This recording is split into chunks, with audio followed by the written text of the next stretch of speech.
Atau kayak Islam. Kurang tahu posisinya. Good evening. Yes. Can I send you some presentation for Send we have send for presentation? yes. Okay. Maybe WhatsApp web. yes. But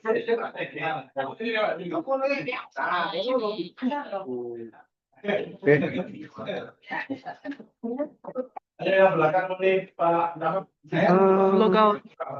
Yes. Yes.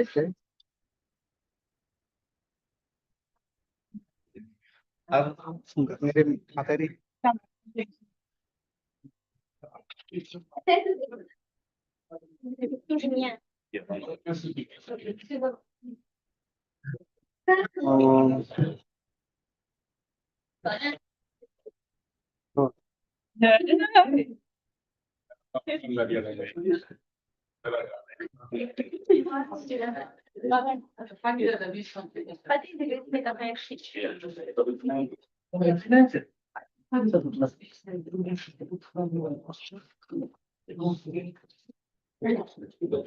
Siap nanti materi itu.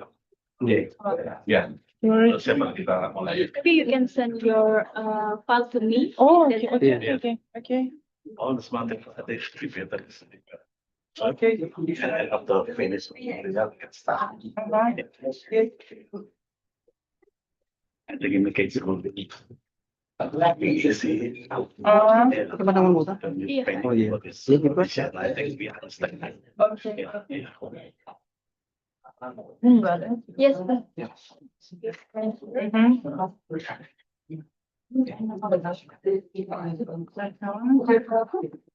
Sisa.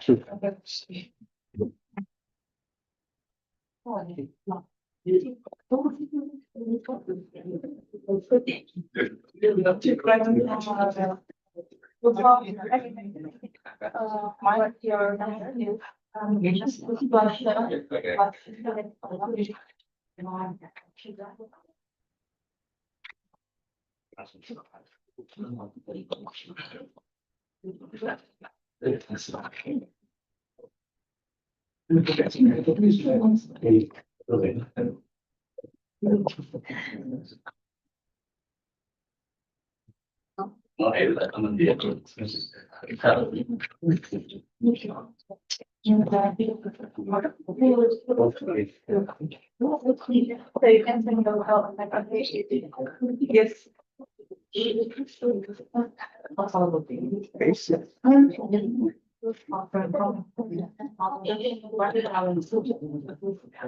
Девочки, я пошлю Фабию в этот первый Лена, да ты?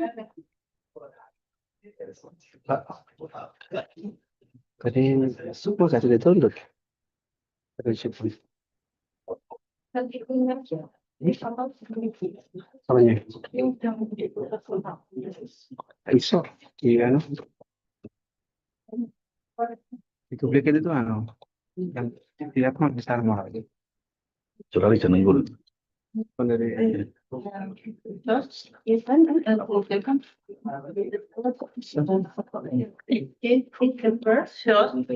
Kak pakai pemberian cendera mata. Kak pakai pemberian cendera mata. Iya, aku mau takut masih hadir tadi.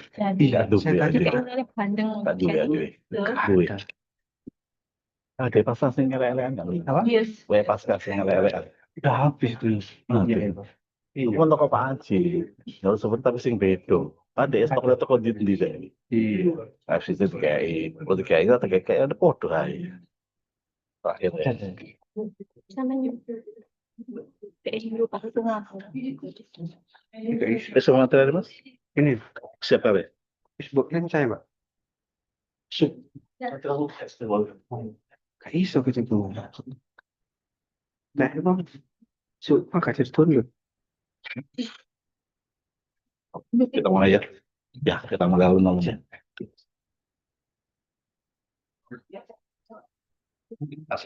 Apa? Sama. Bisa.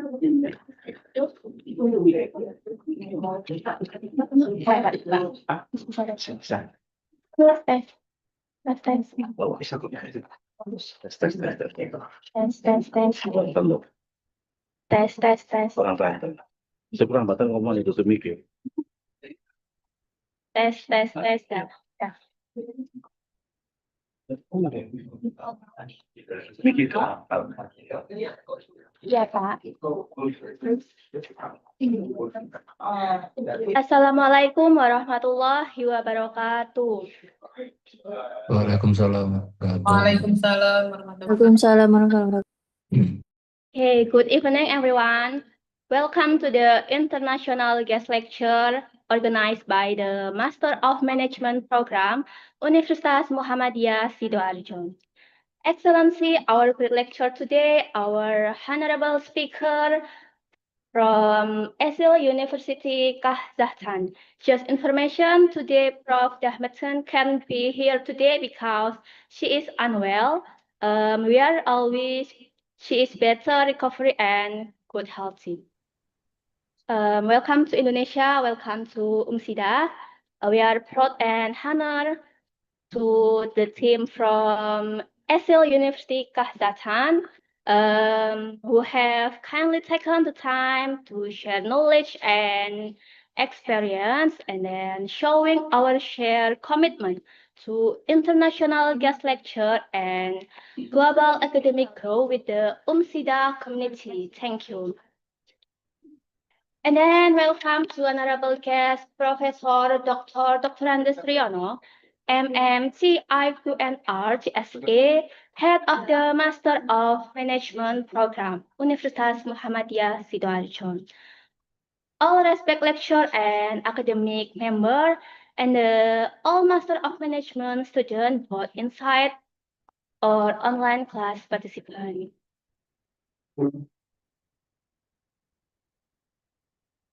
Praise to God Allah Subhanahu wa Ta'ala, with His grace, we are able to gather in this valuable academic forum for the International Guest Lecture Program held by the Master of Management Program, UMSIDA, under the theme Integrating Islamic Economic for Sustainability Environmental Development. This topic, I think, is very truly relevant for all of us because, especially as we face global challenges in sustainability, finance, and ethical business based on Islamic principles. I'm Arvia. Today, I will as a moderator for this evening. Okay, before we begin, please allow me to brief present today's agenda.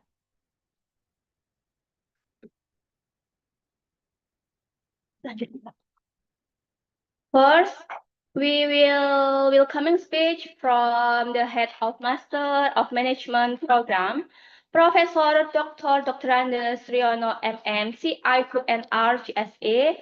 And the second is presentation from Dr. Kumara Aji from UMSIDA. And the third is presentation Ms. Lena Kwanye from Esil University, Kazakhstan. Then next presentation from Ms. Dina Utebelin from Esil University, Kazakhstan. After that, presentation by Ms. Sinar Mandeliva from Esil University, Kazakhstan. And the last is Mrs. Dwi Sukmawardani from UMSIDA. And the next is discussion and Q&A session. And finally, we will closing and group photo session. We hope this event bring meaningful insight, knowledge, and international collaboration for all of us.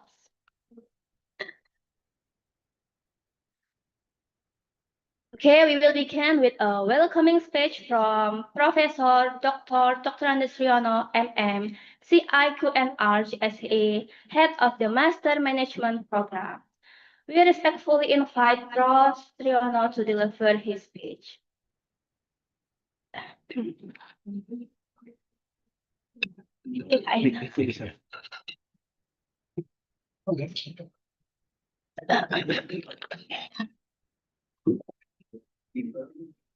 Anak sekolah. Okay, thank you, Mr. Riyad.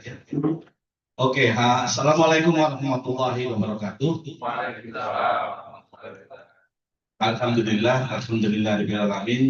Wassalatu wassalamu ala asyrofil anbiya'i wal mursalin wa ala alihi washabihi ajma'in amma ba'du. Okay, distinguished all this guests from this SC University, Kazakhstan, is right, Kazakhstan, and welcome to the hours programs today in the University of Muhammadiyah structure. This is, I think, this moment is very exciting for us because the first time you come to this our university and we can discuss about the something knowledge for my students. I would like to talk. This class we use every day to teach this class. Yeah, this class. So we use hybrid system. So there is camera over there on top. A half of students sometimes stay in the class, and another student, because the whole progress university so far they can follow by this online. Yes, this is. All the students attend this seminar about this 26 until 30. Yeah, all students. This is student from the magister management, the first semester and the three semester. Yeah, two semester. The first semester more younger, I think. The third semester maybe more senior. Yeah. Okay, like this. Selamat datang semuanya untuk this welcome my student, my beloved students. We can join with SU University from Kazakhstan. I think this opportunity is very important for us, for lecture, for a student. We can sharing knowledge, we can sharing culture, we can sharing anything when we meet this is our case. So I'm not talking more and more. So first, I will mention thank you to all the speakers come this moment, international guest speakers. I really appreciate because you can contribute and sharing your knowledge to my students. And all the participants, and you come to attend this class. I really appreciate you because you can spend your time to come this class. I think just this one. I hope this opportunity we can use maximum. Asking everything about this, their vacancy, about this, their knowledge, and we can say, don't be afraid to talk to false, false, because everybody have weaknesses. So have strengths. So we use our strengths to talking for this moment. I think this one, thank you. Enjoy this dinner, enjoy this, enjoy this series. I hope you all sit this well until finish. Okay, so agree. Assalamualaikum warahmatullahi wabarakatuh.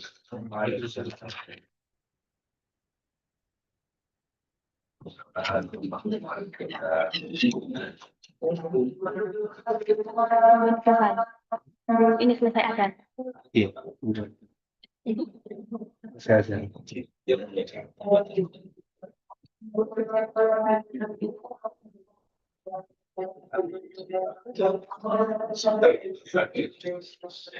Okay, wait until a minute for Adhan.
Saya Pak.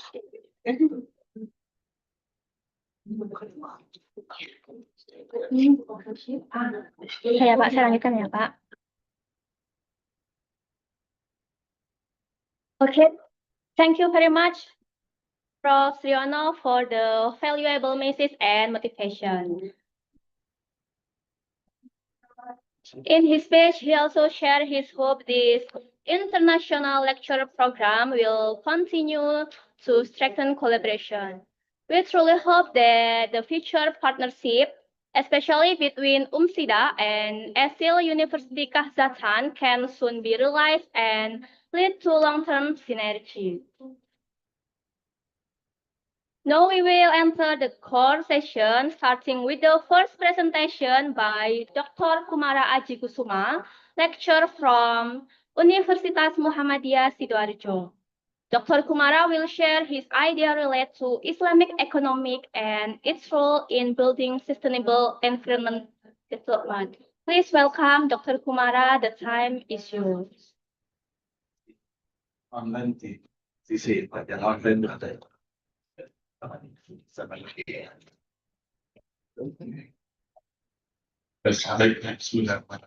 Assalamualaikum warahmatullahi wabarakatuh. Waalaikumsalam.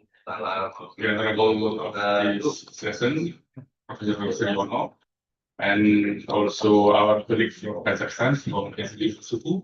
We are warm welcome in Sita, and also the participants from the Zoom meeting. How are you, everyone? Good. I hope, yeah.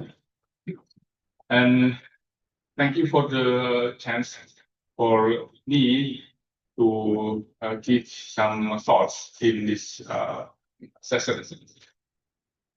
That's the idea. I think the point that I want to make in this session is that about Islamic economics and sustainability issues. And my title for this presentation is Critiquing Capitalist Sustainability and Islamic Economic and Philosophical Response from Growth-Centered Development to Market-Based Sustainability. Yeah. Please. Now, as you all know, that we are now live in a world where the economic ideology is diverse.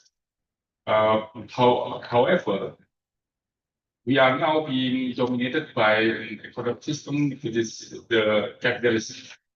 As all we know, that there are many economic systems such as capitalism, communism, and also Islam. Now, the point that I want to make that the capitalism today is not relevant with the current situation because it has become the source of destruction. Why? Because the sustainability, because the principle of sustainability that they have tied to market efficiency and growth is problematic. There are contradictions. For example, when they are trying to seek balance while sustaining exploitation.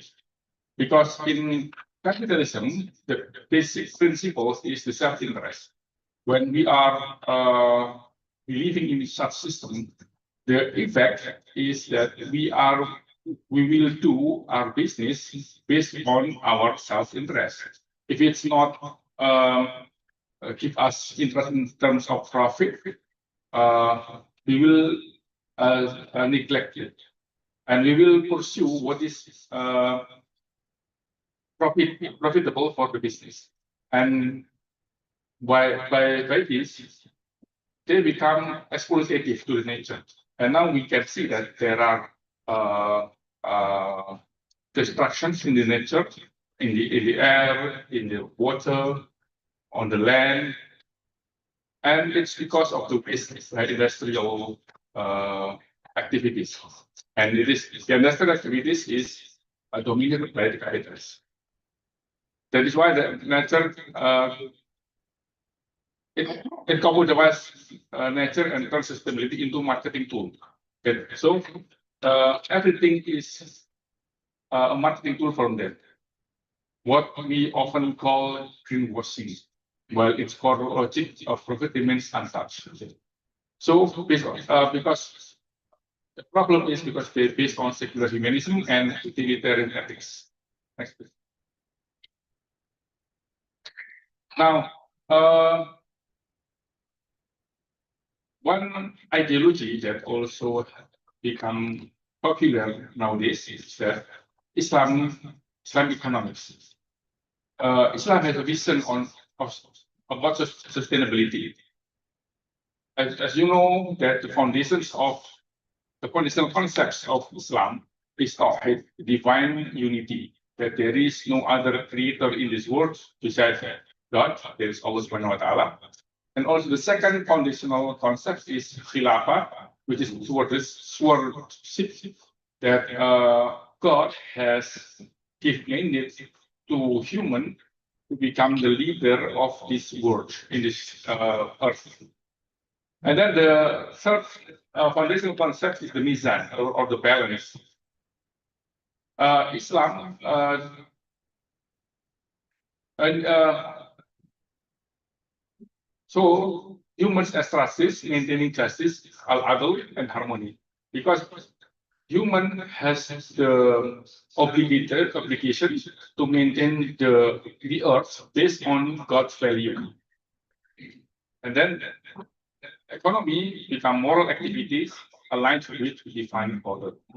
Next, please. Now, what is the basic rules of Islamic economics? In the fiqh is the law of the Islam. There are 5 pillars of the Makos pillars of the objective of Sharia, the Maqasid-based framework. There is the deen, which is the protection of religion, which is in this context will become the moral ecology, which consists of ethics, sacred view of nature, and sacred view of nature. And then second pillar is nafs, which is the protection of self. In these terms, we can modify this protection of self into environmental protection, which is preserving life and ecosystems. And then the third pillar is the akal, the knowledge, the protection of knowledge, which is knowledge and awareness. We translate it into ecological literacy and education. And the nasal is the progeny. We translate into the current situation become intergenerational justice, which is protecting the future generations. And then the fourth, the fifth, the last, ethical wealth, which is fair distribution and green economy. These five pillars become the objective of the Sharia. The old paradigm, in this terms, I tried to modify it with the current situation, with the economic situation, which is now being degraded into destruction. By this pattern, by this system, it is hoped that it will become a better situation in the future. Now, these are the table that I have tried to create, which correlate with what between the Maqasid objective, the objective of Sharia, and then with the illustrative focus. I think we can all read this after this. I will share this presentation to you all, so you can read. Because of limited time, I'll give it to you this page for you to read. Next, the methodology approach I used in this resource is the philosophical hermeneutics, which is understanding sustainability as worldview issue. And then the second method is critical analysis, which is deconstructing capitalist assumptions. And then the normative for reconstruction, building the Maqasid-based alternative. And then the normative for reconstruction is after we deconstruct the capitalist system, and then I try to build a new system based on the Maqasid Sharia. I use the source with basic source, which is the Quran and Hadith, and Islamic philosophers such as Nasir and Nauda and Chapra, and Western critics like Harvey and Jürgen Habermas.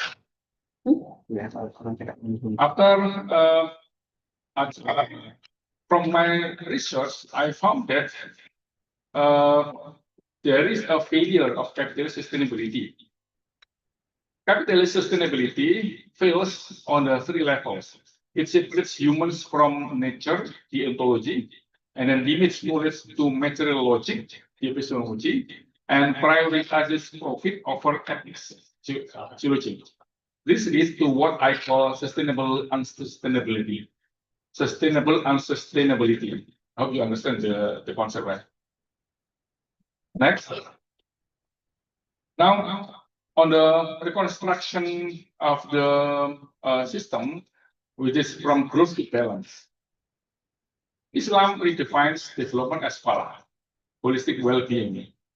Now, this is a much better understanding, a much better objective. While on the capitalist side, they say that the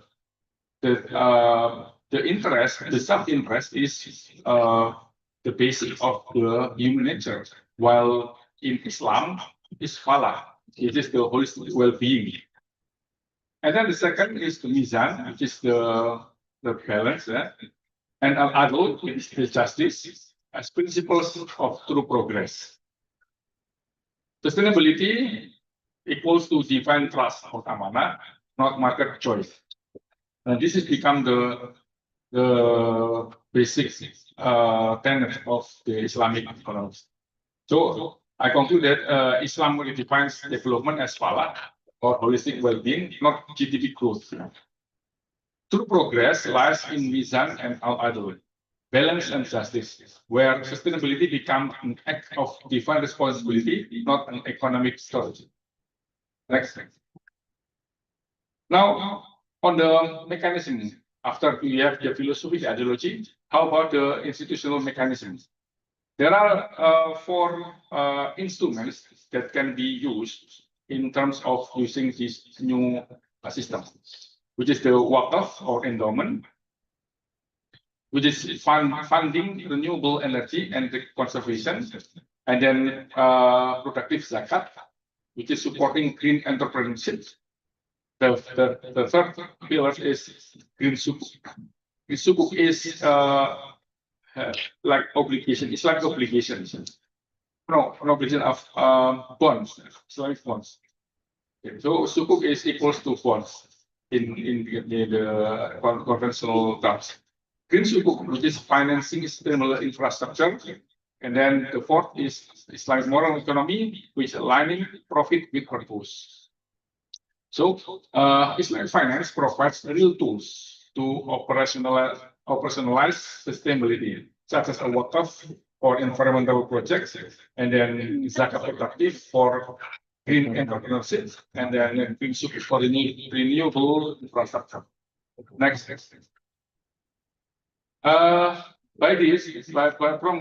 From my research, I also come to the policy implications, which is the policymakers can adopt maqasid-based indicators, align Islamic finance with environmental goals, and promote ecological literacy through Islamic education. These actions bridge Islamic ethics with the UN Sustainable Development Goals. Next. There are a few theoretical contributions which I propose. First is moves beyond Islamizations of knowledge by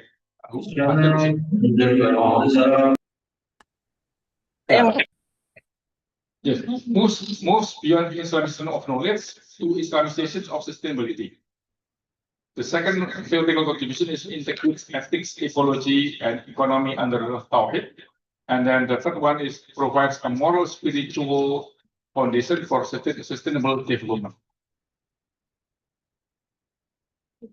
Now, because for the discussion summary, I would like to propose that to compare and then to propose the new model, which is capitalist sustainability versus maqasid-based sustainability. We change from anthropocentric understanding to theocentric. Anthropocentric is the understanding of that human become the center of the interest. We translate it to God-centered interest. And then growth-centered, from the capitalistic perspective, they tend to use growth as the indicators of a better economy. And then we change to balance-centered economy. And then from the ideology of materialists, we transfer into ethical spiritual, and then profit-driven to justice-driven, and dualistic to holistic. So, in short, capitalist sustainability is anthropocentric, profit-driven, and fragmented. Democratic-based model, in contrast, is theocentric, justice-oriented, and holistic, integrating moral, ecological, and economic balance. For the last presentation, the conclusion, capitalist sustainability fails morally and ecologically, and then Islam offers a theoretic alternative rooted in Tawhid, Mizan, and Maqasid Sharia. Sustainability becomes an act of worship and stewardship. Goal is to reconnect ethics, ecology, and economy as expressions of divine balance. By this, I would like to cite from the Quran. he has set the balance so that you may not transgress it. As you know, if we transgress the balance, there will be destruction occurred. By this, I would like to end my presentation. Thank you very much. Thank you. I would like to return the session to the moderator.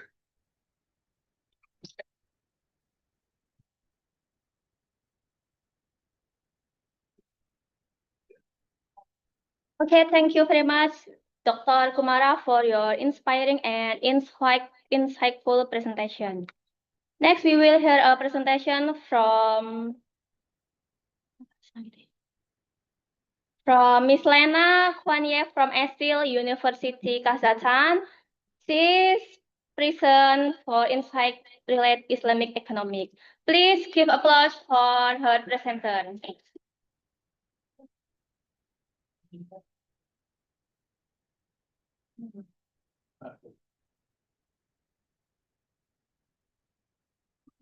Good evening, dear friends, dear students, dear colleagues. My name is Inga Rukina. I'm associate professor and translator my doctoral students.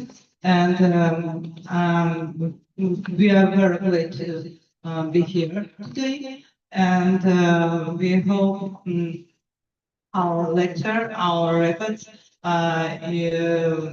you like it and enjoy from the lecture and for our communications. And we hope that our cooperation between our universities will be fruitful, useful, and beneficial. And our doctoral students, some worried, please support them and warm attention. Thank you. And the first report from PhD student, doctoral student Lena Kwanye.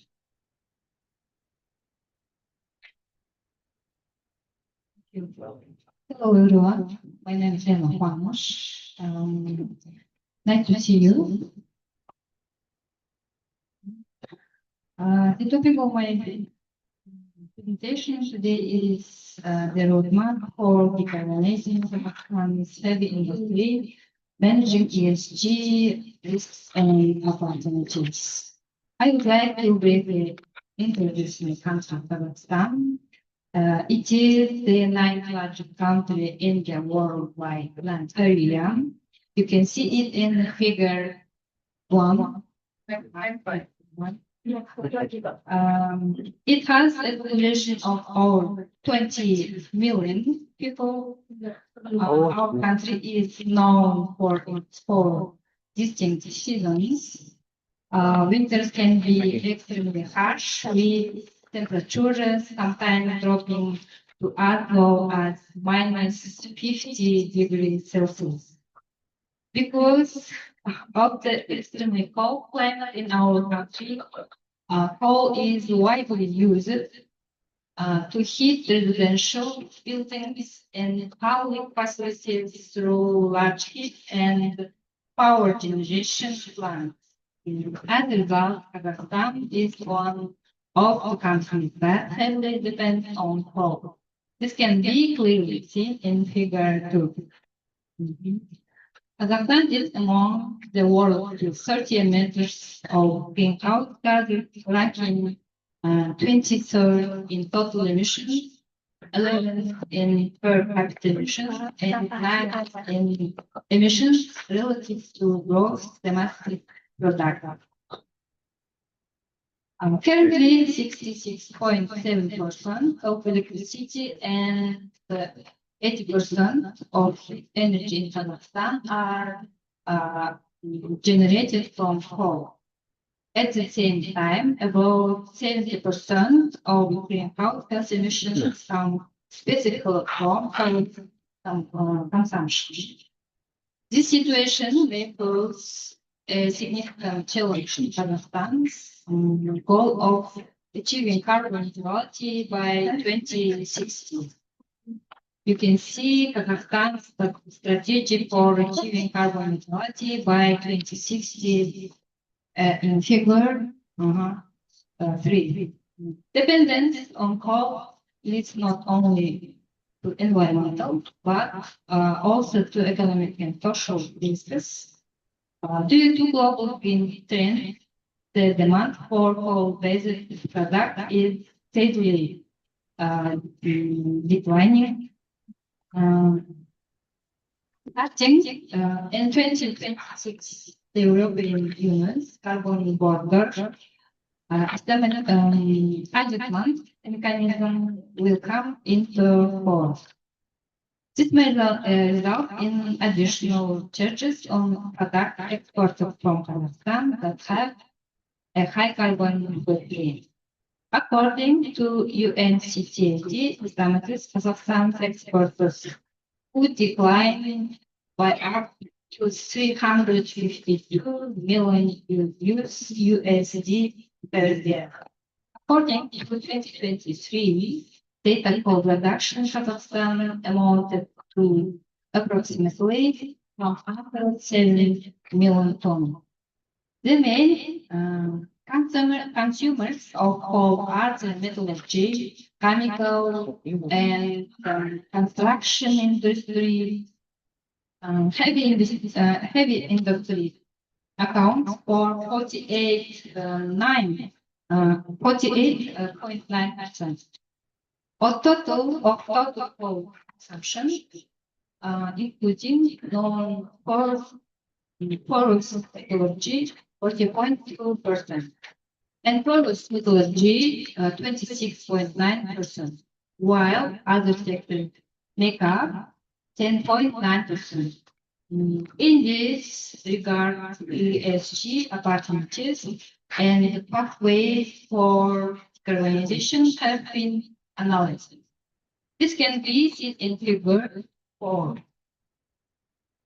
Kazakhstan has a great potential for the development of renewable energy sources. In 2023, the share of renewable energy sources in the country's electricity generation reached 5.9% compared to 0.7%. In 2015, the government plans to commission 4 gigawatts of renewable energy capacity by 2035, which will increase the share of renewables to 24.4%. The share of renewables and coal in energy production can be seen in table 1.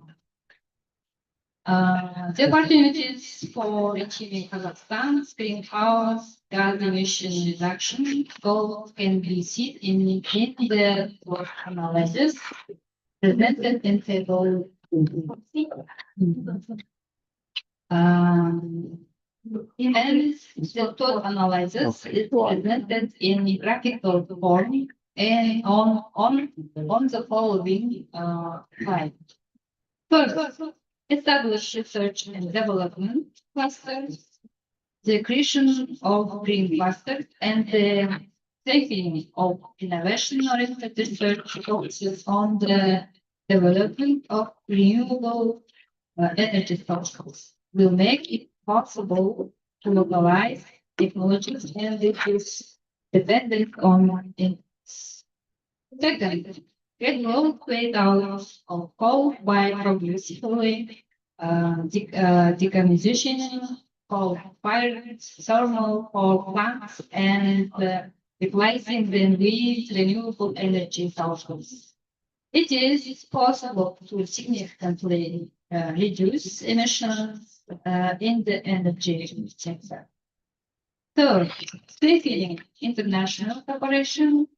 The use of international agreements and financing mechanisms will help gain access to advanced technologies and reduce economic risks.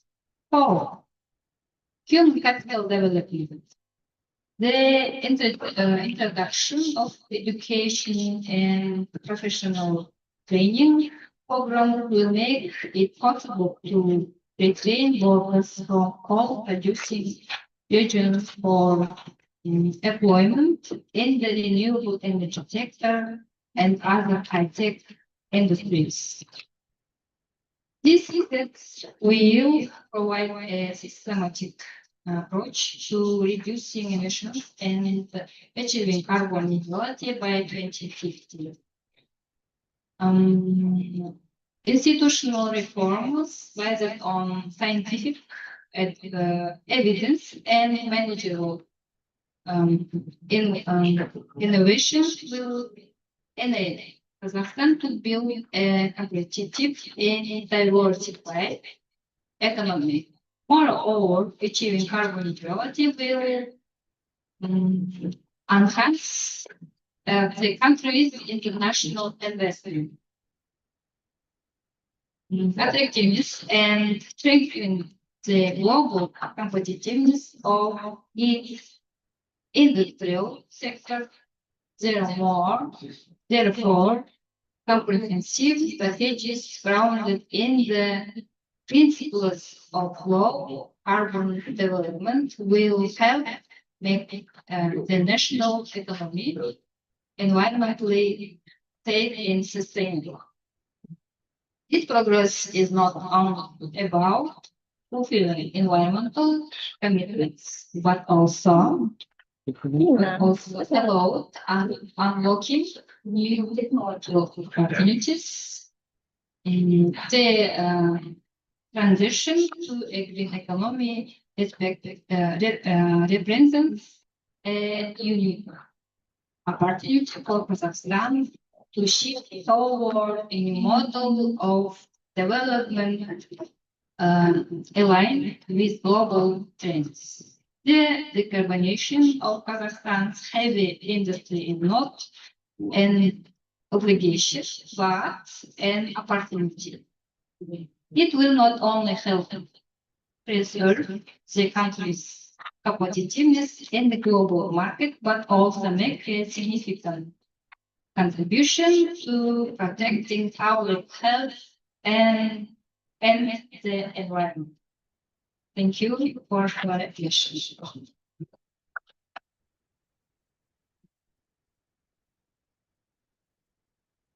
Thank you so much, Ms. Lena, for an interesting presentation. Next, we will hear from Ms. Dina from ASIL. Okay, the time is yours.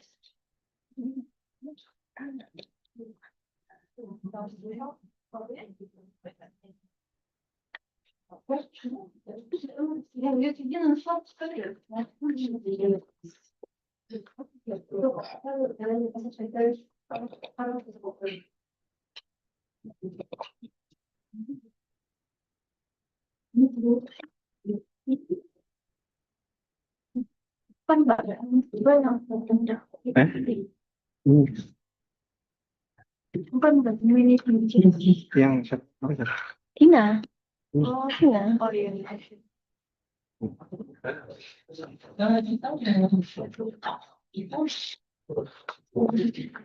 Assalamualaikum warahmatullahi wabarakatuh. Waalaikumsalam warahmatullahi wabarakatuh.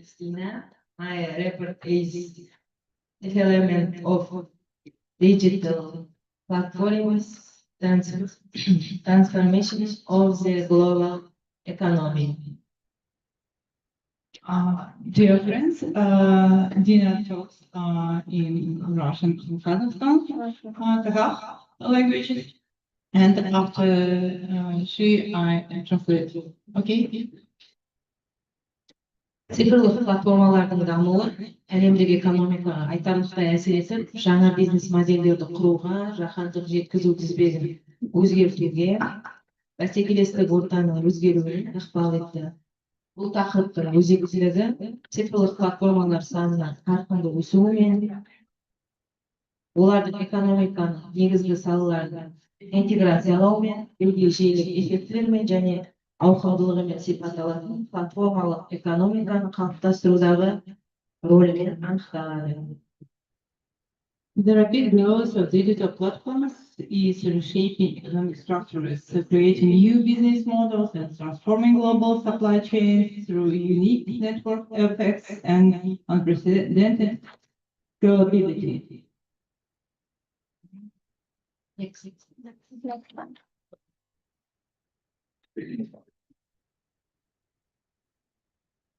Next. Next. Next. Next. So, Oh. nih,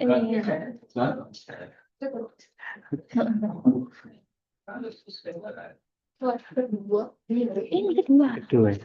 Зерттеудің негізгі мақсаты цифрлық платформалардың экономикалық құрылымдарға, бизнес модельдерге және жаһандық жеткізу тізбегіне әсерін талдау, сондай-ақ платформалық экономиканың күшті және әлсіз жақтарын анықтау. Pinjam. Бірінші, заманауи модельдерді талдау, екінші, даму мәселелері, үшінші, әлеуметтік қорғау. Платформалық экономикаға қатысушыларды әлеуметтік қорғауды қамтамасыз ету қажеттілігі. Нәтижелер цифрлық платформалардың рөлін неғұрлым толық бағалауға және оларды әзірлеу мен реттеу бойынша ұсыныстар беруге мүмкіндік береді. Our research goals and objectives of this report is analysis of modern models and development challenges and social protection. Analysis of modern models is study platform models and their role in transforming traditional industries. Development challenges is examine challenges including regulatory issues and market dynamics. Social protection is ensure social protection for all platform economic participants. This research analyzes the impact of digital platforms on economic structures, business models, and global supply chains, provide comprehensive recommendations for development and regulation. Next. Дәстүрлі салаларды трансформациялаудағы платформалардың рөлі, логистика саласында цифрландыру, қауіпсіздік, тасымалдау тиімділігі және қоршаған ортаға әсер ету сияқты негізгі мәселелерді шешеді. Қаржы секторы, мобильді төлем жүйелері, криптовалюталар және мәліметтер базасын бөлу, қауіпсіздікті және ашықтықты қамтамасыз етеді. Банк процестерін цифрландыру қазірдің өзінде шығындарды 10-15%-ға қысқартты. Transform traditional industries, logistics and financial sectors. Digitalization addresses key challenges including safety, transportation efficiency, and environmental impact, high real-time optimization. Financial sector is mobile payments, cryptocurrencies, and distributed ledgers provide convenience, security, and transparency. Banking digitalization has reduced costs by 10 to 15%. Amazon тауарлар мен қызметтерді кең ассортиментін ұсынатын әлемдегі ең ірі интернет сауда компаниясы. Google интернет іздеуді, онлайн жарнаманы, бұлтты технологияны және бағдарламалық жасақтаманы басқарумен айналысатын компания. Facebook пайдаланушыларға ақпарат алмасу, байланыс, жарнама және әртүрлі онлайн қызметтерге арналған платформаны ұсынатын жетекші әлеуметтік желі. Leading digital platform giants. The first is Amazon, a world's largest e-commerce company offering extensive products and services globally. The second is Google, specialized in internet search, online advertising, cloud technologies, and software development. And the third, Facebook, leading social network for communications, information sharing, advertising, and online services. Digitalization is a fundamental transformation that changes the rules of the game and shapes the future of the economy and society.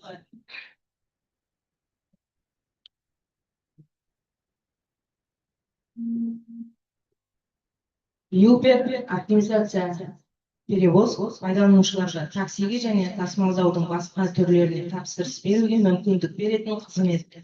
Соның арқасында жолаушылар жүргізушілерді тез тауып, сапарларын жүзеге асыра алады. Airbnb жылжымайтын мүлік иелері мен саяхатшыларды біріктіретін қысқа мерзімге жалға алуға және онлайн брондау платформасы болып табылады. Platform application in action.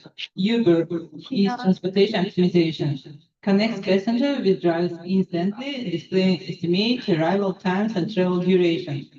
The third, real-time driver matching. The second, machine learning for road optimization. The third, automated error detection and correction. The second platform is Airbnb, is accommodation selection. Online platform connecting property owners with travelers for short-term rentals worldwide. The third, detailed property listings and with photos. The second, neighborhood information and guides. The third, local restaurants and attraction recommendations. Human,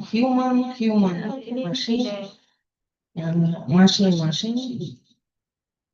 Жасанды интеллект және үлкен деректер сияқты масштабталатын технологияларды пайдалана отырып, платформалар пайдаланушылардың нақты уақыттағы әрекеттерін талдайды, олардың қажеттіліктерін болжайды және ресурстарды бөлуді оңтайландырады.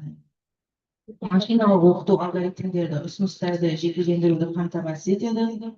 Бұл пайдаланушылар үшін платформалардың тартымдылығын айтарлықтай арттырады.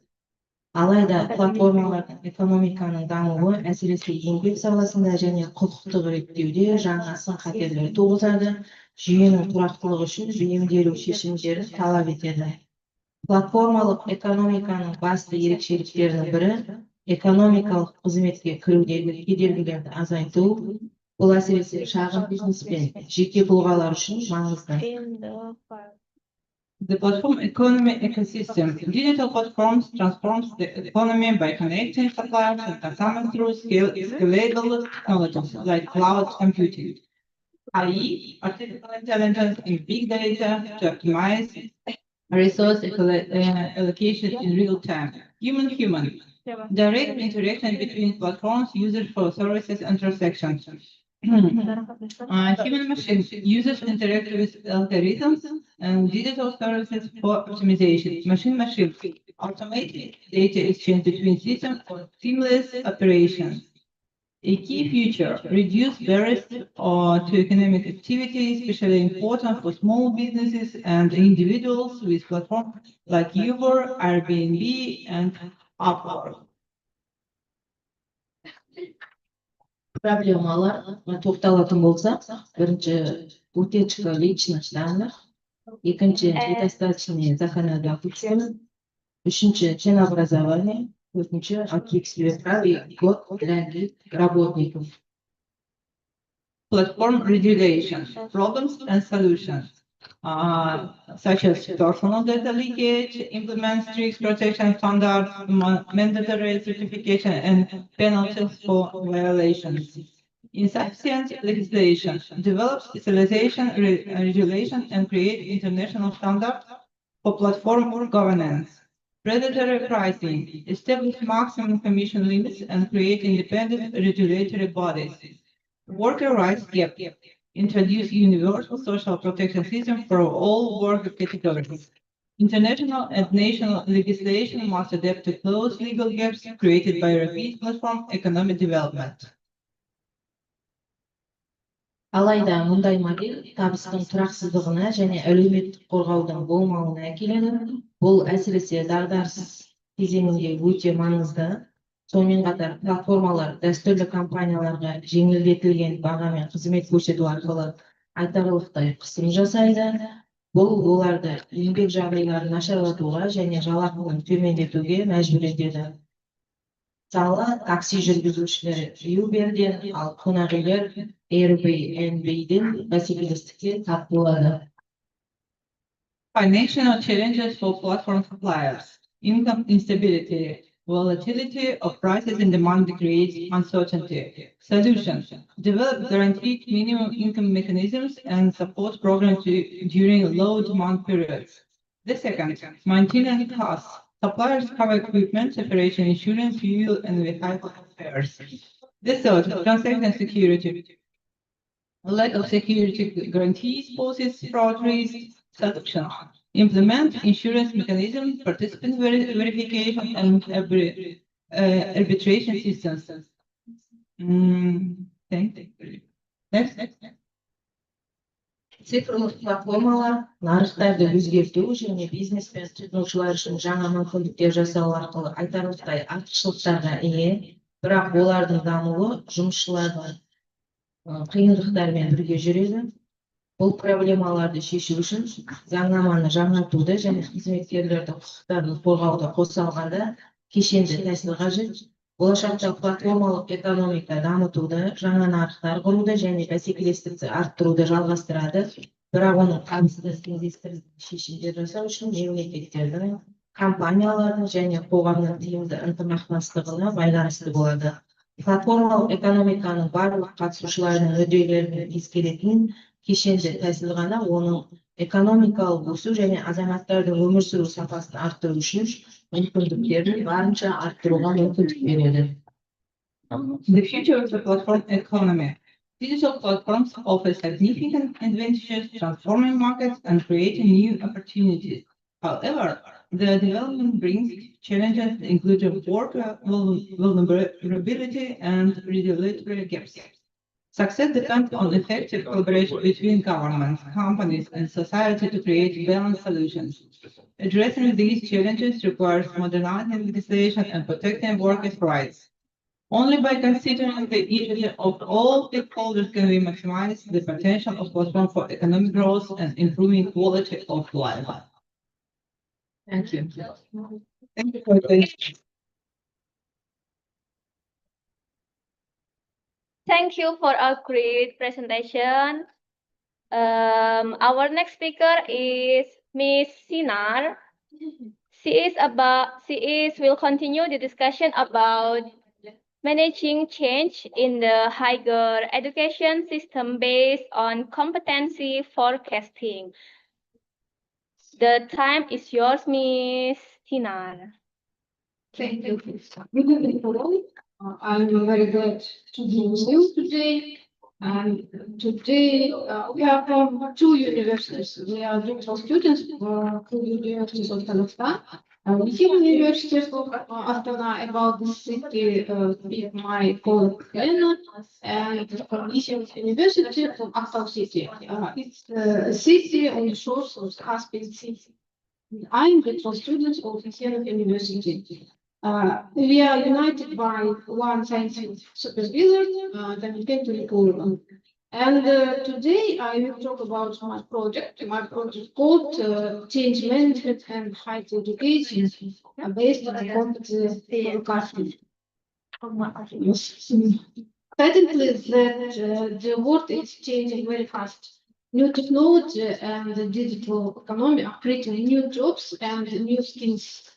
And universities, all universities must change, including the universities in Kazakhstan. So these universities need to teach students the skills which will be important in the future. Our project helps with this by using forecasting and career guidance. Two ways to see what jobs will be needed and help students plan their education. We think it's very important. The project supports Kazakhstan National Education Strategy. The names of some national programs are visible in the list on the slide. And the job market now needs more people with skills in IT. Data analysis, project management, and sustainability. According to National Center Atomican, Kazakhstan will need around 53,000 workers in 2024 and 37,600 employers in 2025 and about 40,000 in 2026. This means that our universities are already starting to train flexible, competitive specialists who's ready for the digital future. And according to our analysis, each year universities in Kazakhstan update their programs. by 2024, 22, 64% of programs were new. And by 2024, 57% were updated in the National Register of Kazakhstan. However, most updates focus only on today's needs. We must move from quick hacks to future-oriented updates. And a good example in Kazakhstan works with Farsight, made it to plan the future. In Kazakhstan, already 9 atlases of new professions showing how different industries are changing. Next slide, please. In 2022, in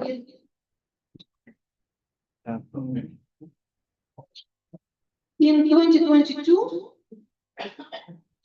Kazakhstan launched the national project together with named Командамın Болашағы. In English, it's My Profession, My Future. Its goal is to create regional atlases of new professions and skills.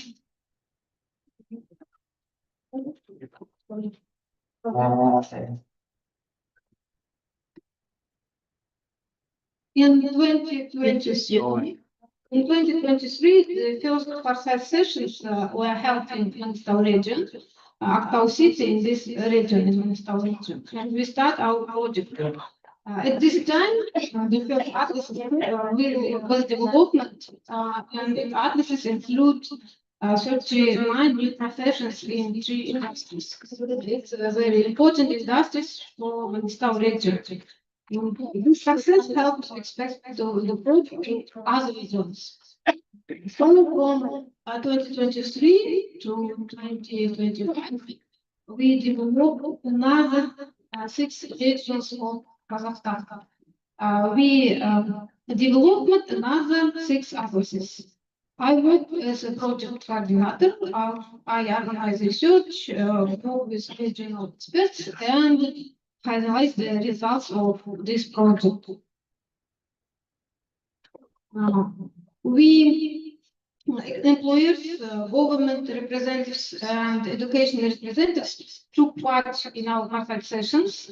And so far, we have found 242 new professions and 114 transforming professions and 102 disappearing forms. What does it mean? New professions appear because of new technology and social change.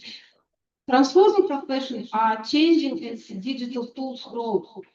And disappearing professions are no longer needed because of automation.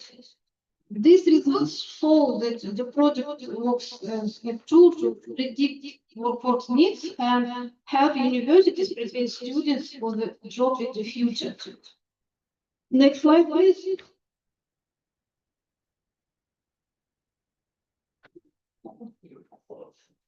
We also analyzed the economic situation in the 6 regions and made recommendations for universities on how to update their programs.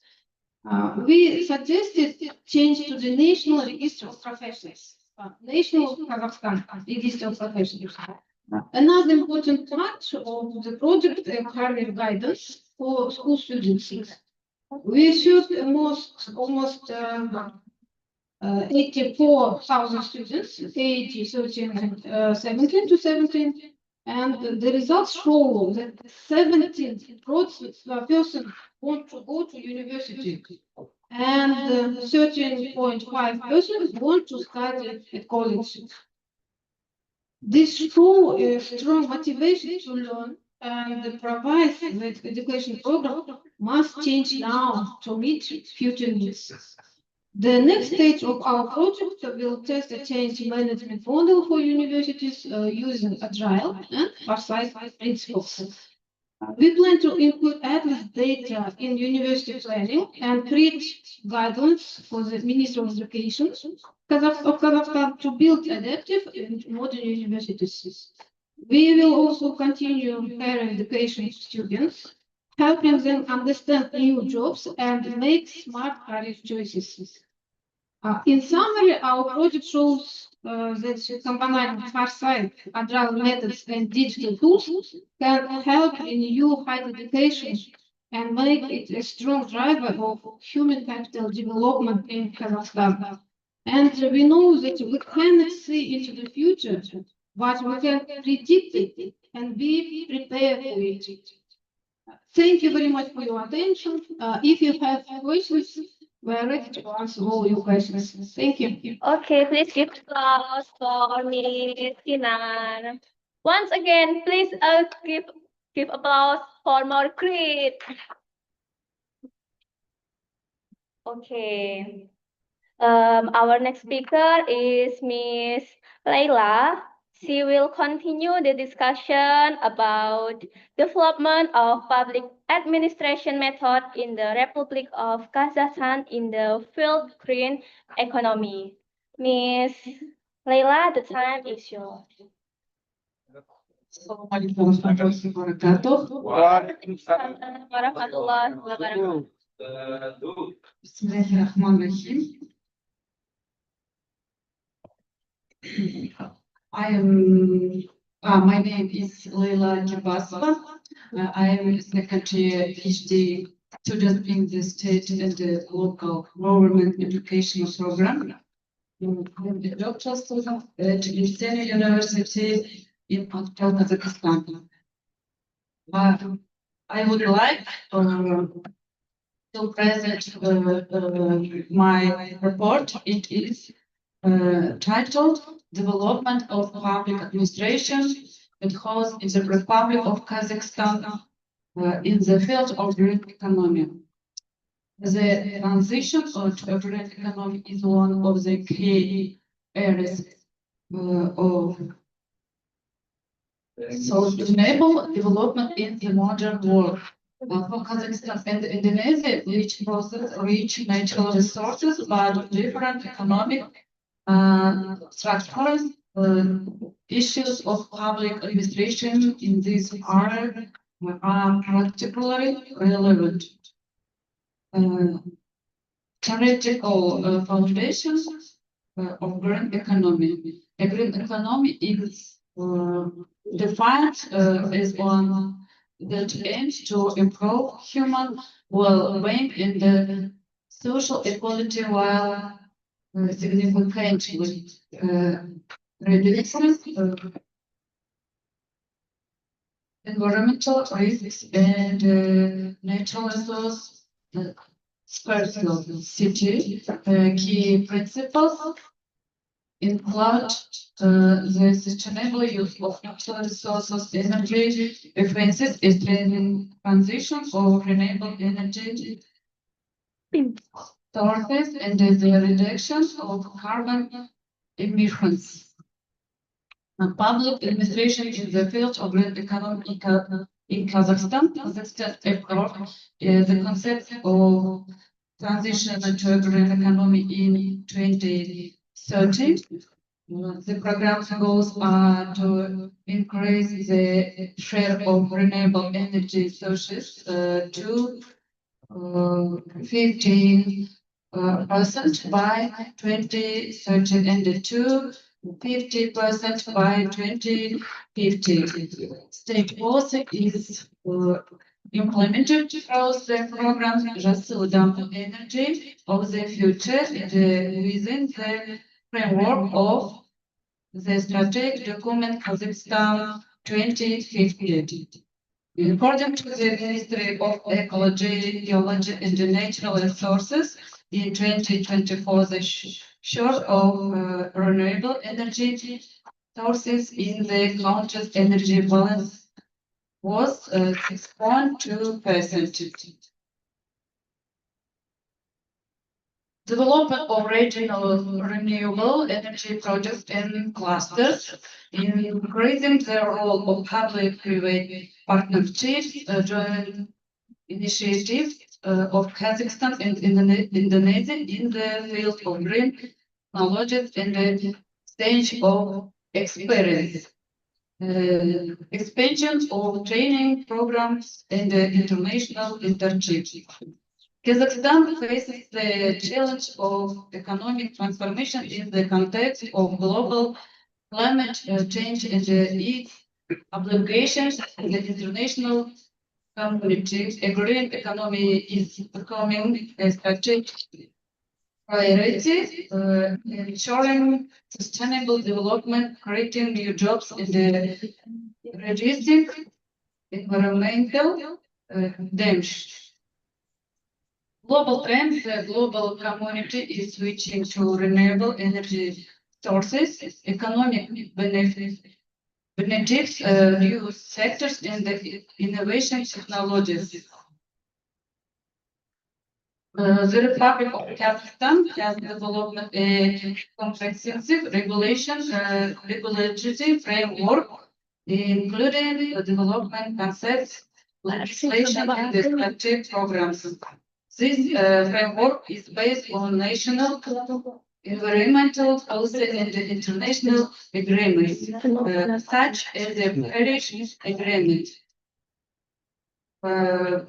Next, instruments of public administration, regulation setting emission standards, licensing of activities, monitoring and quality control, stimulation tax steps for green projects, grant funding for innovations, renewable energy subsidies, government of organic products. Successful green economy projects. Kazakhstan is demonstration significant progress in implementing innovative projects. Successful innovators include the development of renewable energy sources, the creation of green spaces in cities, and the implementation of a circular economic industry. Solar energy, of solar panel production and exports, wind energy development of fine power plants in steppe regions, greening of cities, creation of ecological parks and the pedestrian zones.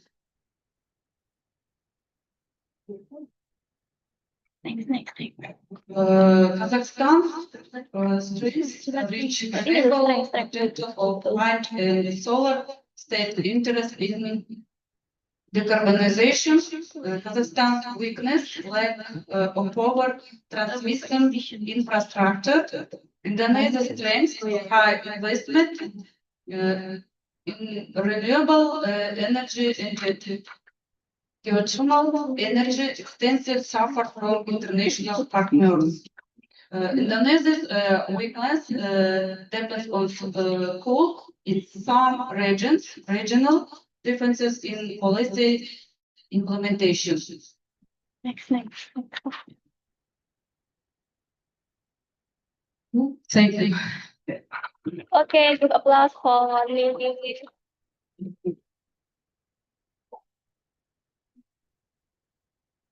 Finally, we will hear from Miss Dwi Sukma Wardani, student of Master Management Program UMSIDA. She will share about smart adoption for sustainability SMES crew. The time is yours, Miss Dwi Sukma. Thank you. Good evening, distinguished guests and lecturers and fellow participants in our to be here today to share insights of smart adoption for SMEs growth. The next is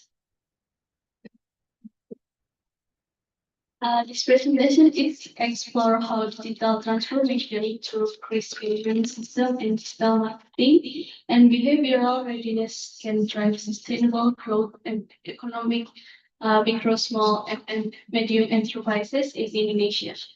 In line with Indonesia's digital economy roadmap for 2021 and 2023, the government is aiming to digitalize 30 million micro, small, medium enterprise for 2025. 2025. This research is on in digitalization market project in Malang. The statistics micro, small, medium enterprise in Indonesia is 64.1 in MSME, and then 61.7% contribute within among 8.5 trillion and 97 active the employee, 58.18 investment in MSME sector, and 1433 export MSME non oil and gas. And then the 13% digital technology sustainability. The technology acceptance model is explained that technology adoption is influenced by two key conceptions: its usefulness and how much the technology benefits their business, and ease of use, how it's simple to operate. In Malang, is many micro, small, medium enterprises. Owners began using commerce platforms such as Shopee and Tokopedia after realizing that could reach wider audience with minimal effort. However, limited digital literacy still prevents some fully optimizing this tool. The show is not successfully adoption depends not only on technology but also on human adaptability and learning capacity. One of Indonesia's most transformative financial innovation is KRIS, or Quick Response Code Indonesian Standard. KRIS unifies all digital wallets under one system, making transactions more faster, safer, and more efficient. According to Bank Indonesia, more than 45 million merchants have adopted KRIS, with around 90% of them are micro, small, medium, and enterprises. In closing market, KRIS has helped owners serve customer more quickly and attract younger, cashless and consumers. This innovation is demonstrates how digital payment integrates digital commerce with modern consumer behavior. The theory of planned behavior provides a behavioral perspective of technology adoption. It highlights that readiness to adopt technology depends on attitude, social influence, and perceived control. For example, when traders see their firms trading in Instagram marketing or Facebook, they gain confidence and motivation to follow. This suggests to social proof and peer learning are powerful drivers for digital transformation among micro, small, medium enterprises. On the consumer side, attitudes play a crucial role as sustainability, micro, small enterprise growth, awareness and trust and emotional connection significantly influence purchasing behavior and brand loyalty. During the pandemic, consumers increasingly preferred contactless and online transactions, pushing a local brand and micro, small and medium enterprises to strengthen their digital engagement strategies. This indicates building digital trust and maintaining emotional resonance are essential for long-term customer success. The study reveals that technology adoption, implementation, and digital marketing have a strong positive impact on sales growth and operational performance. Or micro, small, medium enterprise that combine digital contents with positive behavioral readiness and demonstrate higher adaptability and resources. Therefore, enhancing digital literacy, expanding risk access, and promoting collaboration between government, fintech, and micro, small, medium enterprise are crucial steps towards sustainability growth, supporting SDGs number 8 is decent work and economic growth. Next, please. The conclusion is smart adoption is not merely about embracing technology, it is about empowering people and communities. When we buy a local business, we are not only supporting entrepreneurs, but also investing in a more inclusive and resilient digital economy. And then the last sentence is buy from local to build the future. Thank you. Okay, give applause for Mrs. Sukma. Thank you, Ms. Sukma, for your meaningful and inspiring presentation. Ladies and gentlemen, we now begin the Q&A and interactive discussion session. We will take 2 questions from participants. Please raise your hand before ask your question. I give the opportunity to participant on site or online to ask question. Oke, sebelum bertanya jawab, saya cuma I give summary about this preparation ya. Dari Miss Lena tadi kan, mereka bicara soal batu bara, ya, how to manage the coal in the industry and how to manage the environmental well. Tadi batu bara ininya lah. Nah, Indonesia kan sudah pernah mengalami itu ya. 10-15 tahun yang lalu, pada saat batu bara booming, kita mau pakai batu bara, dampaknya kan sangat keras sekali, ya. Dari mulai sulfurnya, waste-nya, kemudian dari mulai pengangkutannya, setelah dipakai itu bagaimana dampaknya itu kan sangat banyak itu ya. Itu nanti bisa ditanyakan mengenai batu bara Indonesia. The second speakers for Miss Dina, they're talking about the digital platform ya, digital platform between human machine and so on like this one ya. Jadi bagaimana mengembangkan digital platform yang digunakan untuk industri ya. Nah, dari mulai bagaimana hubungan antara human sama human menggunakan platform digital itu, kemudian human dengan mesin, bagaimana menggunakan platform digital. Ya kayak kita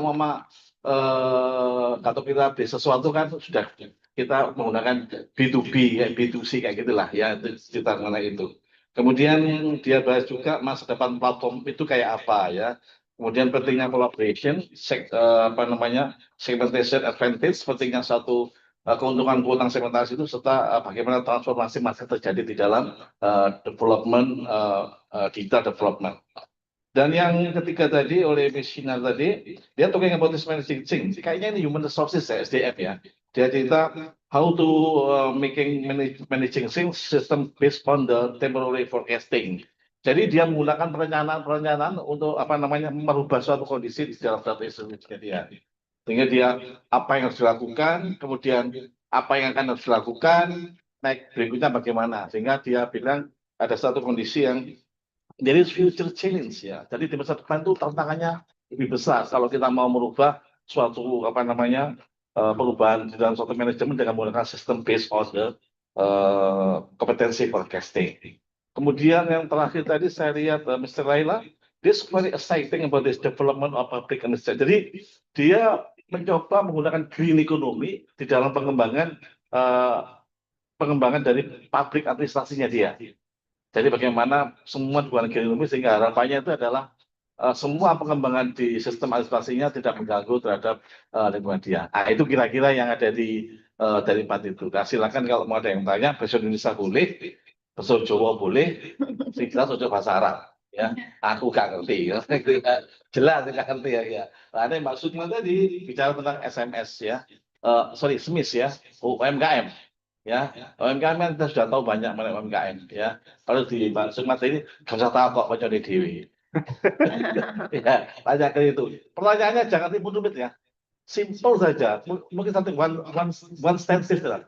Mungkin ya pendapatnya tentang ya macam-macam apa Indonesia, pendapatnya tentang itu boleh ya. Supaya kita we can support them making prestasi well. Jadi kita harus mendukung dia karena program ini adalah program untuk PSD-nya dia. Tadi PSD-nya dia itu harus dijalankan dengan cara ini, ada diskusi, kemudian all the students supporting about this their knowledge ya, itu tujuannya. Jadi bukan tujuannya tanding-tandingan ini ya. Pokoknya apa caranya komunikasi kita ininya bisa jalan itu loh. Supaya ada titik videonya nanti. Ya, yang tanya orang kita itu di video gitu ya. Kemudian dia jam di video ya. All the students can be asking about this one ya. We must supporting our case from this NC University in order to the program is running well ya. Oke. Saya persilakan yang mau sedikit tanya. Yang pertama ya. Sebentar satu, kemudian Pulva satu Bu ya. Tanyanya satu saja Mas, jangan ruwet-ruwet ya. Jangan ruwet-ruwet. Jadi repot.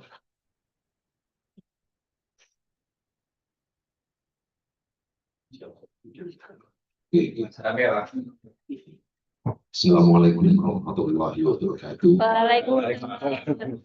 Saya Yusuf. Relation, Prof. Suryo. Relation, my name is Siswas Bagus. Student here of PL. Professor Peter Lapau. Ada one question. Di Indonesia lagi ramai maksudnya mau kernel cell. Ya. Jadi jangan sawit. Jadi tadi Pak Profesor kan tadi ngapunten tentang bicara kual. Nah, di Indonesia itu sekarang itu lagi green economy. Banyak industri-industri yang ada di Indonesia, more industry Indonesia, to how to make to palm kernel cells. Maybe di Kazakhstan apakah pakai ada tanaman sawit? Dua, number one, number two question. How suksesnya dengan role model yang di Kazakhstan bisa menciptakan dekarbonisasi hulu ke hilir industri. Jadi upstream to downstream.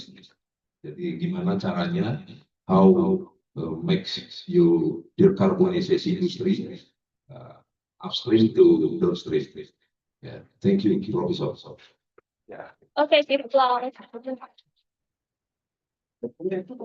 Just dulu student ya. Begitu. Iya, coba tanya. Itu Prof. Yes. Iya, lupa. Celia Kelly. Please stand up and introduce yourself, Mami.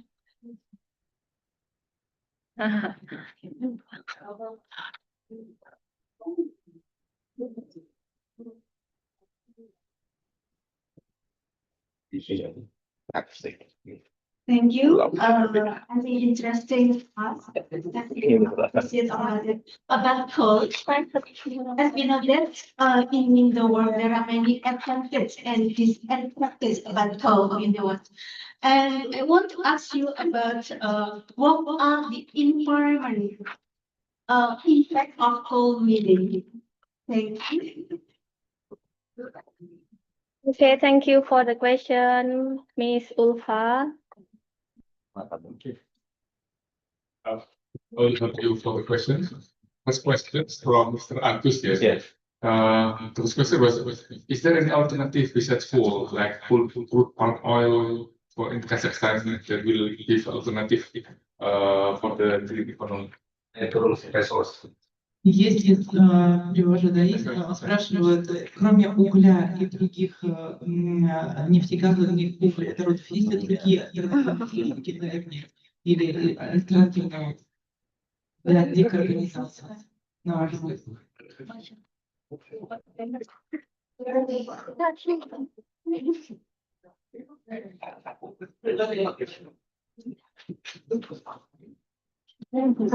Thank you for the question. And I answer in Russian. I'm sorry. Что касается декарбонизации, да, конечно, Казахстан очень этим уделяет этому большое внимание. И сейчас актуальные проекты, которые касаются возобновляемых источников энергии. Regarding to decarbonization in Kazakhstan, now is very relevant some projects such as renewable energy, alternative energy such as solar power, wind power, and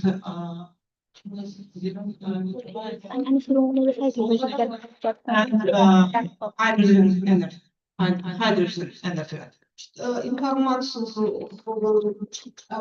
как бы представила на своей лекции перед администрацией. Our professor Perikulova presented on Monday on engineering faculty about hydrogen energy. She talked. Дам наверное, краткую информацию.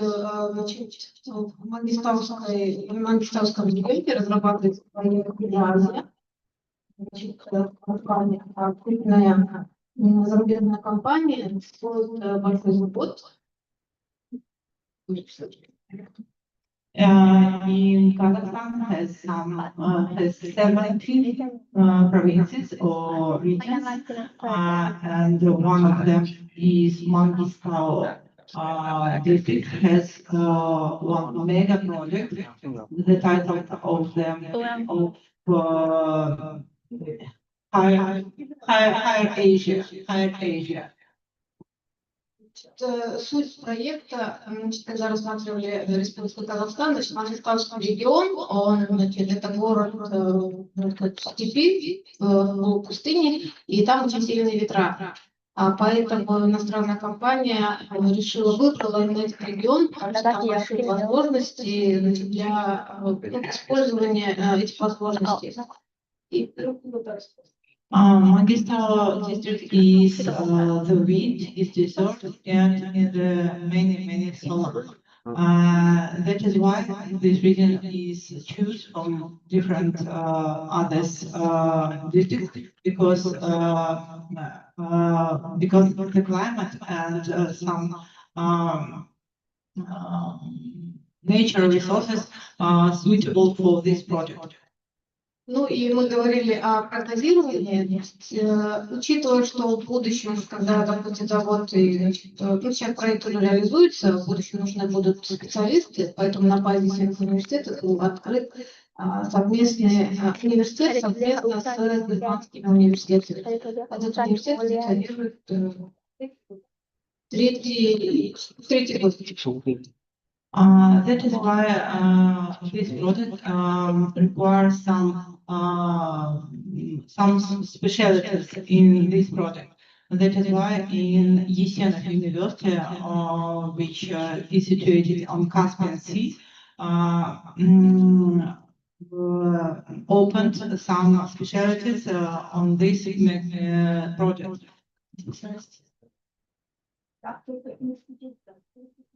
On Yesenov University, 3 years ago was opened institute together with German institute.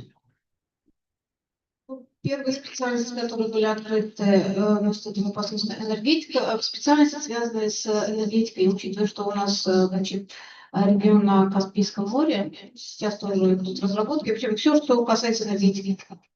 All the specialties of both universities in Caspian Sea, in Yesenov University and German Institute, all specialties directions on energy and oil gas sector. И в настоящее время вот, наш руководитель, доктор Перикулова, она реализует проект, который касается возобновляемых источников энергии. Professor Perikulova, she is the vice director of our university, and she is realized implemented these projects about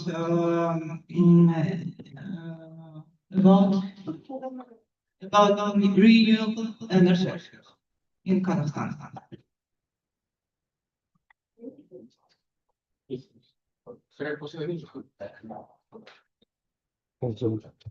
What is affected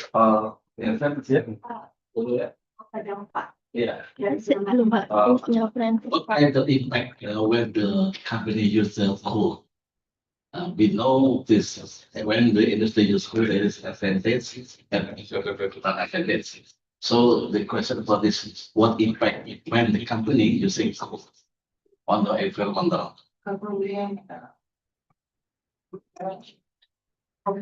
Cool. yeah. Cool mining. Di mana itu sempat itu. Cool. Iya, Miss Lena ya.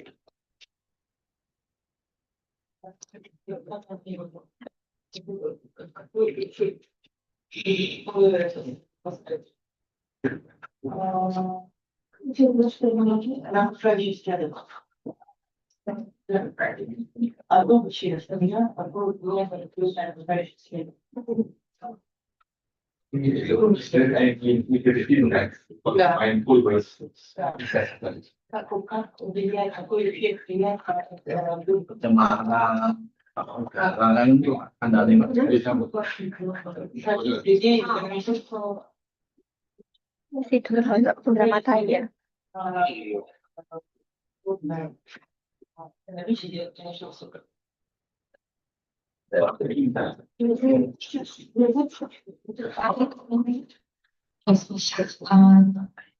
Жалпы қылмыс бұл адам денсаулығына қараса иә жаңағы жылу электр станциясы бізде жаңағы адамның денсаулығына әсер етеді иә ал экономикалық тұрғыдан қарағанда ол жаңағы пайдалы. Lena said that impact from is very big. In economic effects is beneficial for government, for our country, but in ecological effect is very poor because coal mining is not so clear industry, not so ecological industry.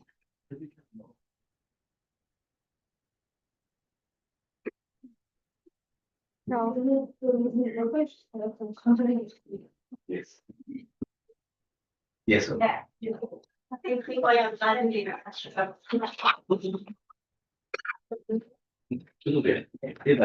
Thank you for the excellent response.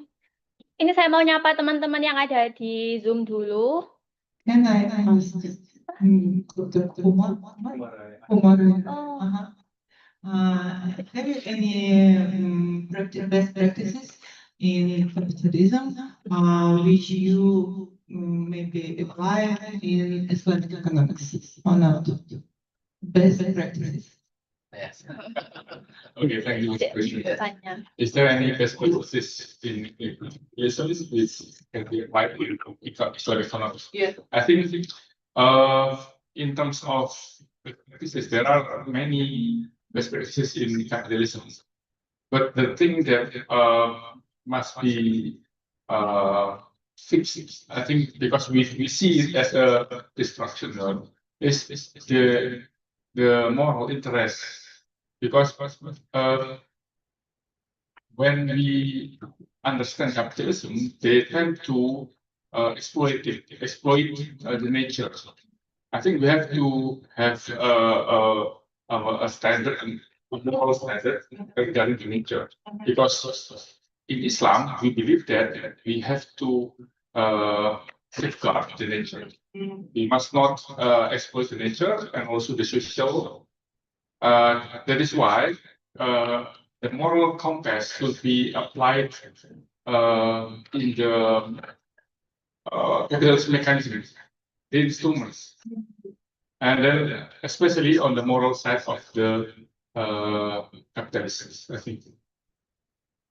I noted that Islamic economics is more humanity-centered economic. Yes, capitalism is anthropocentric economics. Yes. Thank you.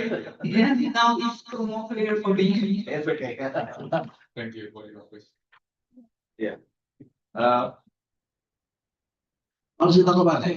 Ada Prof ini dari teman online. Oh iya. Actually, Any more asking? Once again, next students. We are ready. Masih kasih duit juga. Good job. Ini one screen tadi.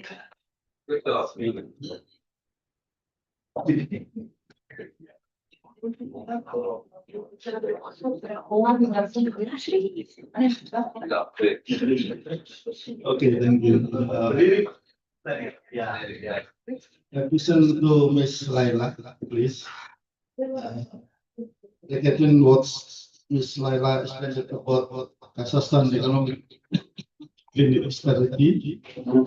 What are the challenges this strategy and how can be overcome? Prof, Akan sampai hijau bagaimana ada yang tanya. tantangan dan mengatasinya. Kurang lebih seperti itu, Pak. Once more.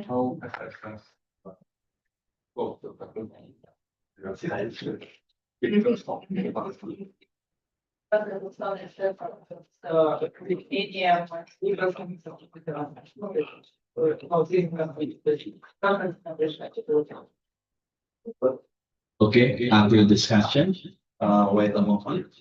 There is my student from online. She will asking about this seminar. Pak Heru, ya.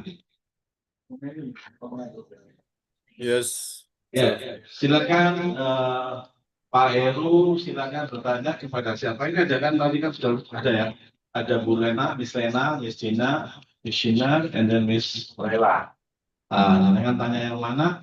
Ada aja apa namanya simpel saja dan perlahan tanyanya ya. Siap. Ya. Siap, Prof. Thank you for the opportunity. I hope my voice can be heard loud and clear. Okay, clear. Yes, my name is Heru. I'm the first semester student in Accelerate Master of Management. I'm also serving as a local government officer in Sidoarjo Regency. I'm not sure who his question is for, but it sounds like economic Islam. Despite being the world's largest Muslim majority nation, Indonesia remains a multicultural country with diverse economic, social.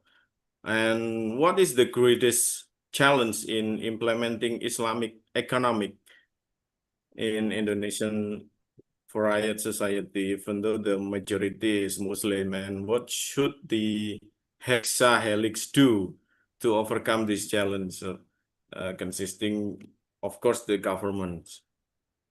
The second question is, I think, for Ms. Lena.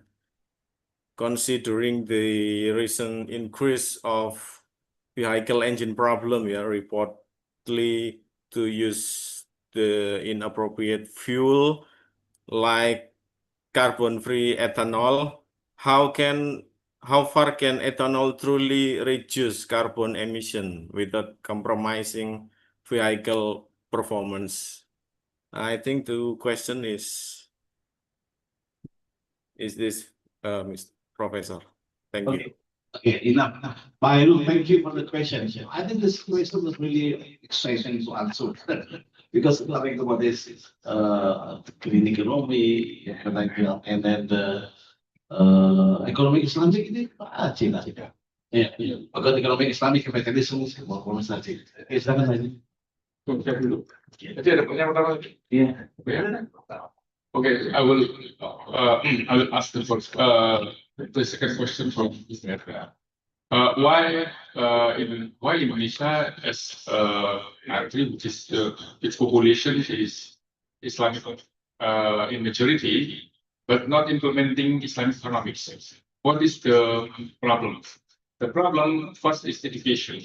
Because as we know that we are Indonesians have been colonized by the Dutch for so long, for around 315 years, and it has been detached from the Islamic understanding, the religion. You know that there is the dichotomy of science between the religion and the general knowledge, and it becomes something that we suffer from the colonization of the Dutch in Indonesia. That's why the understanding of the economy is very influenced by the Dutch, and which is the capitalistic paradigm is implemented during the colonization, and that is why the Islamic economics grew faster during the independence, because there are awareness of the Muslim scholars about how we should implement our Islamic economics. And I think to answer the question first about education, because in the basic or elementary school in Indonesia, it is taught the economy is by capitalistic paradigm. Since we are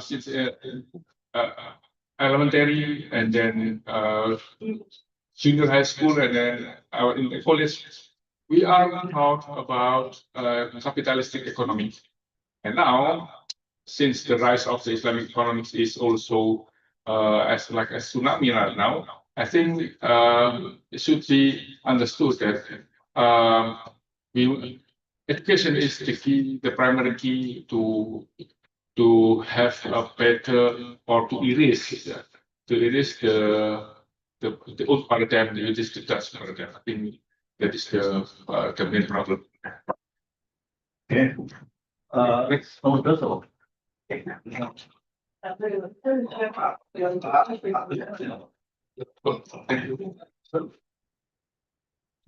Казахстан внедряет евростандарты по охране окружающей среды. Три вуза Республики Казахстан участвуют в проекте Erasmus по переработке отходов. Магистр. On questions who asked Leila, I translate her answer. Leila says that Kazakhstan provides some strategies, renewable strategies or decarbonization strategies, and in this framework,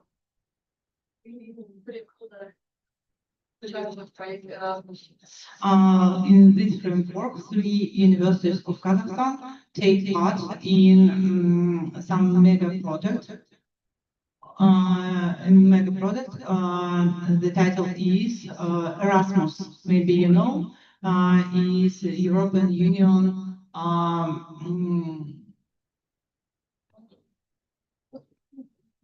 European Union sponsorship.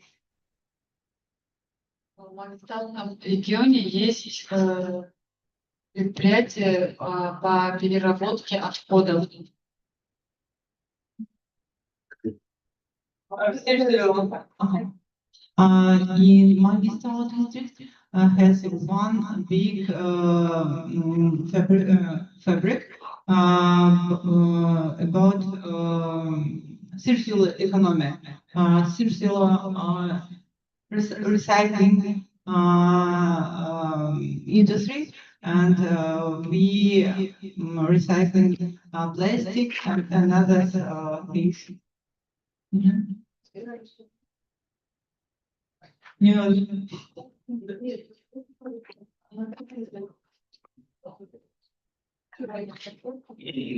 тут хочу пояснить, значит, эта компания создавалась в Мангистауском городе Актау. Они, значит, собирают, сортируют все отходы и отправляют на заводы. И in Mangistau utilities has gathered some waste and sorted in different fractions. История создания этого предприятия очень интересная, потому что владелец и автор этого предприятия женщина, мама. The history of this foundation establishment of this fabric is very interesting. Because this fabric with foundation was established by mother. Почему я говорю на маму, потому что у нее у ребенка аллергия. И она решила помочь своему ребенку сделать окружающую среду чище и занялась этим производством. Сначала понемногу, сейчас она расширилась на весь регион. In my visit as one woman, she has one child. This child has some problem with health, allergic, and this woman decided to help her child and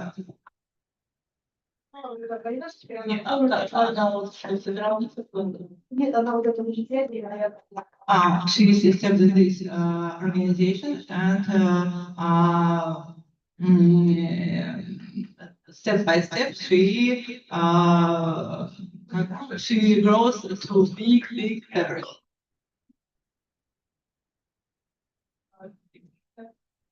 This is why in some regions in Kazakhstan they solve and decide with pollution, with waste, some problem. В университете Есенова я была координатором этого проекта, тоже, значит, он спонсировал Erasmus. In Yesenov University, which is situated in Aktau city, is west of Kazakhstan, has one big project. Was founded by Erasmus.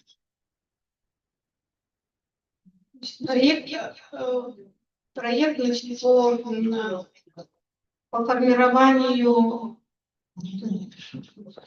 проект, значит, по формированию предпринимательских навыков среди студентов. This project is focused on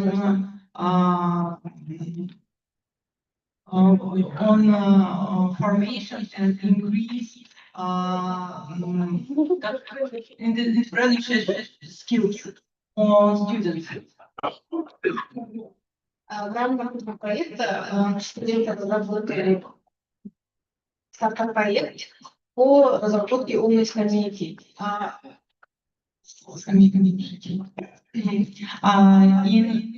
In this project, was coordinator of this project. Some students developed some startup with focus. Умная скамейка, у которой содержит панель, которая позволяет заряжать. These students developed a project is titled Smart Chair. This smart chair is received solar energy. И самое интересное, accumulation and solar energy. И самое интересное, что для разработки этой скамейки была запущена акция по сбору пластиковых бутылок. And for creation this project and creation for this startup, students accumulated and gathered plastics. И, значит, это основа из железа, а все сиденья были из этого переработанного пластика. Smart chair was from iron, but some details from plastic, renewable plastic.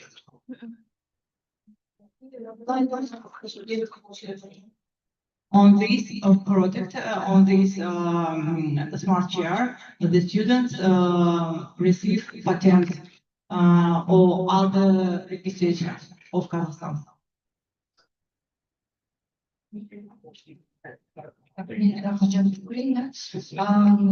Бізде Қазақстанда Европалық стандартқа сәйкес көлік машиналарына ескі машиналарға бізде жүргізушілерге штраф қойылады.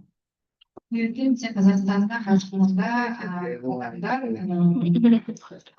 жаңа көліктің тырысады. Екіншіден жаңа өсімдіктер көптеген жасырандыру жаңағы біздің елде ағаштар отыру, ағаш отыру шаралары региондарда жасыл ағаштар отыру жатыр. Переведи.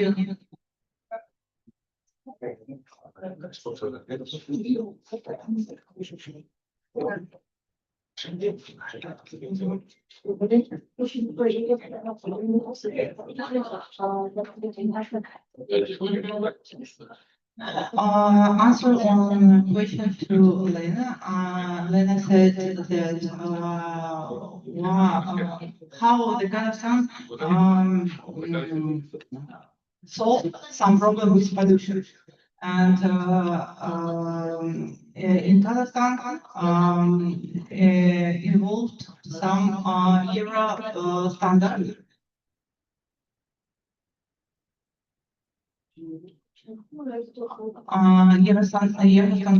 ERA standard is means that who buy some old car from Europe, they need to pay more tax. And that is why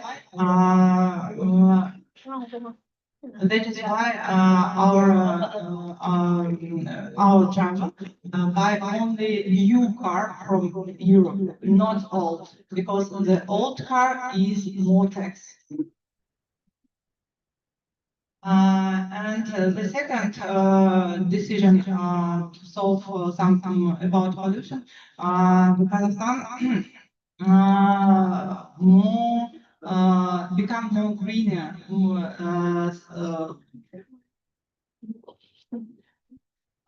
and now in Kazakhstan has one project in Shymkent region is south of Kazakhstan has some territory area. In this area, we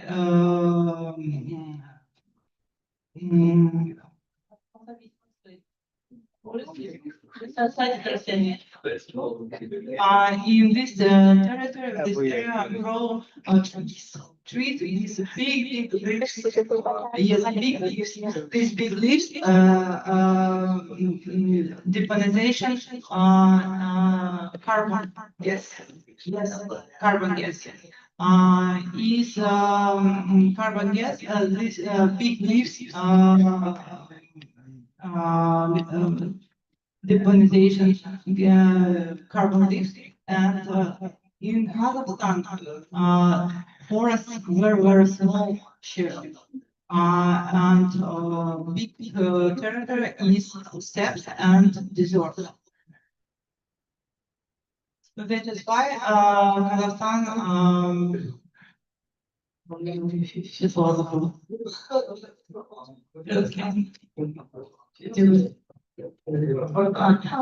that is why Kazakhstan provides